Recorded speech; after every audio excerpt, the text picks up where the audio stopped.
Salut les Lulus! Il est 11h11, c'est l'heure de la guidance astro-tarot de cette nouvelle lune du 13 novembre 2023. Nouvelle lune en Scorpion.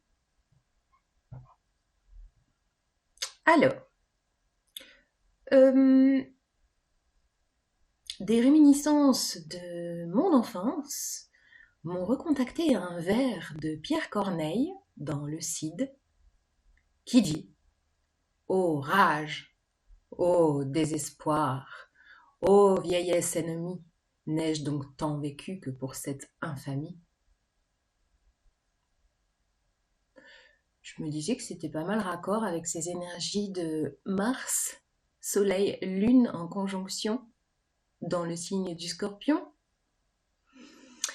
Voilà, on est encore dans des énergies de conflit, comme si vous ne l'aviez pas remarqué, de tension, alors extérieur à vous, et ça peut être aussi intérieur à vous. La notion, je sais pas pourquoi depuis hier, j'ai le feu dans ma tête. Cette énergie de feu qui peut être à la fois destructrice et aussi grande transformatrice, voire de régénération. Et après ce vers de Pierre Corneille, j'avais comme une scène de film où je voyais un cow-boy jetant son allumette dans une traînée de poudre qui s'enflamme jusqu'à un baril de pétrole. Voilà. Alors, je ne sais pas la traduction, l'interprétation sur différents plans. Hein, chacun y verra ce qu'il a envie d'y voir. Voilà. La traînée de poudre. On est aussi dans des énergies un peu de... Il peut y avoir des énergies de rébellion.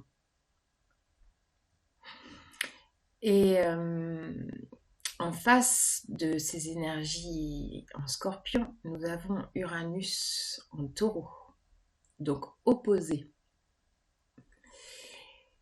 Et cet Uranus en Taureau peut nous amener avec soudaineté un élément déclencheur, un événement déclencheur, un imprévu.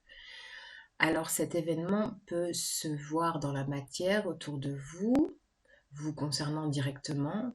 Ça peut être aussi un événement très intérieur, une prise de conscience, il y a quelque chose de fulgurant qui peut se passer dans ces jours de nouvelle lune. Hein, on est sur 15 jours jusqu'à la pleine lune du 28. Il peut y avoir des événements un peu soudains qui remettent, j'ai envie de vous dire, qui vont peut-être rebattre les cartes de notre jeu. Voilà. Peut-être qu'on va rebattre les cartes, les gars. Ouais. Qu'est-ce que je voulais vous dire? Alors, pour peut-être contrecarrer ces énergies un peu de fight. D'ailleurs, j'avais ce petit slogan aussi, la niaque versus le fight. Alors l'idée, c'est de rester déter, avoir la niaque, avoir la foi, pour contrecarrer ces énergies de combat, quoi. Voilà. Alors, du coup, j'ai perdu ce que je voulais dire. Oui, voilà. Alors, des énergies plus douces quand même dans ce ciel. C'est Vénus. Vénus, elle est passée en balance le 8. Alors, une énergie un peu plus de douceur. Vénus, c'est l'énergie de l'amour. Elle est enfin dans son signe, elle est chez elle, cocoon. N'hésitez pas à vous cocooner, hein, à vous mettre dans une atmosphère de douceur. Et quand je parlais de feu tout à l'heure, ça peut être aussi la douceur de la flamme d'une bougie. Ça peut être ça aussi. Et il y a un joli aspect également avec Neptune en Poisson. Donc ces deux énergies peuvent nous inviter à se raccrocher à, à l'idée d'humanité, d'amour et bien plus large de spiritualité, d'aller chercher de la nourriture saine, en parlant de Vénus, euh, dans des belles énergies de spiritualité, d'humanité, de solidarité, d'amour, quoi. Voilà. Alors, bien sûr, c'est des énergies qui sont pas forcément le plus mises en exergue face à ce mastodonte Uranus, Mars, Taureau, Scorpion. Mais pourquoi pas s'y raccrocher? Voilà. Ouah, je suis super bavarde. Bon, les cartes.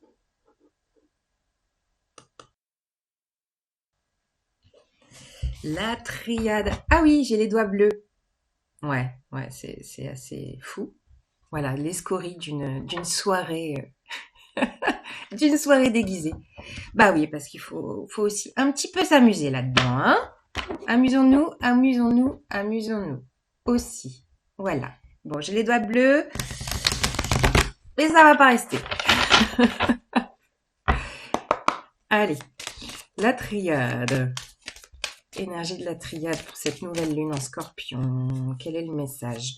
On va faire un message court parce que voilà, c'est celle-là qui voulait venir. Bon, elle était à la coupe, le seau.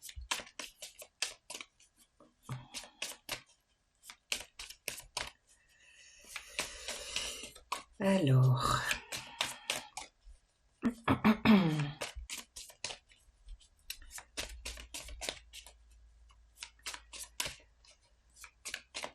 Ah, vous voyez pas bien. Excusez-moi, je n'avais pas regardé mon écran. Oui. Ok. Bon, alors, clairement, nouvelle lune, on est toujours dans une nouvelle phase avec cette énergie d'alpha.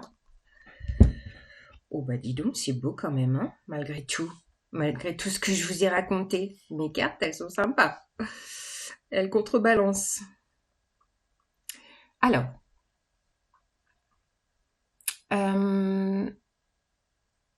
donc énergie d'une nouvelle phase avec l'alpha. L'alpha, c'est le nouveau, voilà, nouveau commencement, hein, nouvelle lune, nouvelle phase. Et avec cette carte de sceau en face, ce que je ressens, c'est peut-être je sais pas, un nouveau contrat avec vous-même. De signer un nouveau contrat avec vous-même, peut-être quelque chose à laquelle vous n'y attendez pas, avec ces énergies uraniennes qui me font penser à cette carte de l'ordre. Voilà, clairement, là, c'est l'opposition à Uranus, hein, l'imprévu, la spontanéité. Vous ne pourrez pas passer à côté. Alors, je ne sais pas ce que ce sera, j'en sais rien. Ça peut être négatif comme positif, mais en tout cas, ça fait bim, quoi. Et ça va peut-être justement, quand je vous parlais de rebattre les cartes, ça va peut-être justement modifier les termes du contrat que vous aviez mis avec vous-même ou avec un projet ou avec d'autres personnes. Mais c'est quelque chose qui est écrit là-haut, qui est gravé dans ces stèles, qui est voilà, c'est inscrit, c'est comme ça, comme si c'était un peu inéluctable. Alors que vous le perceviez de façon positive ou négative, dans le processus, ça vous amènera à votre abondance, clairement. Mais à l'abondance profonde, quoi. On n'est pas dans les sous, là. On n'est pas... Je vous parle pas de thunes, hein, les gars. Je vous parle de récolte. De récolter à maturité. Donc peut-être que la maturité, elle n'est pas encore là. Peut-être que la récolte n'est pas encore en vue. Peut-être bientôt. En tout cas, Ouais, il y a quelque chose d'inéluctable. Une nouvelle phase. Uranus qui vient, bim, sonner le glas. Modification d'un contrat, d'un chemin, de ce qu'on avait posé pour soi, voilà, qui est modifié, modulé, renégocié, retravaillé, je ne sais pas, mais la récolte sera bonne, en tout cas. Yes, c'est cool. Alors, Oshozen, pour illustrer le petit scorpion bien puissant en ce moment, qu'est-ce qu'il dit? Ouais, la conscience. Eh oui. Alors j'y vois une notion de fracture, notion de déchirer le voile également. On déchire le voile, on regarde derrière nos ombres ce que notre enfant intérieur il a envie de dire. J'ai l'impression de répéter toujours la même chose, mais c'est ça quoi. C'est encore ça. Allez regarder, fouiller dans la vase encore, parce que votre enfant intérieur il a quelque chose de très profond à vous transmettre. Et l'enfant intérieur, bah oui, c'est la conscience. Pour moi, il est au centre de votre poitrine. Pour moi, c'est mon avis, mais voilà. D'aller respirer là dans votre cœur. Et, et je vois toutes ces énergies un peu d'eau, de larmes. Ça peut remonter émotionnellement, clairement. Ça peut être très soudain hein, avec ces énergies uraniennes. Mais c'est votre vérité qui parle. Peut-être malgré vous. Wow, wow, wow. Bon, alors une petite carte pour illustrer les énergies balance. Douceur, cocon, harmonie. Oui, on a envie de ça aussi. Du coup, une petite carte féminitude pour changer. Féminitude pour notre côté féminin. Et oui, les gars, réactivez votre féminitude. Je sais qu'elle remonte elle aussi à la surface chez vous. Très fortement. Alors, ben, j'en ai trop, j'en ai trois. Je vais prendre celle qui s'est retournée. L'Amazone. Bon, alors, l'Amazone. Alors, ici, j'y vois une énergie de mouvement. Bah, le cheval au galop, clairement, ben, il peut être aussi un peu, même si on pense le maîtriser quand on est dessus, il peut avoir des réactions un peu inattendues, voilà, un bruit, une interaction, une énergie qui respire, qui est proche de lui, qui peut lui faire déclencher carrément un galop inattendu. Et c'est lui qui porte la conscience avec l'œil.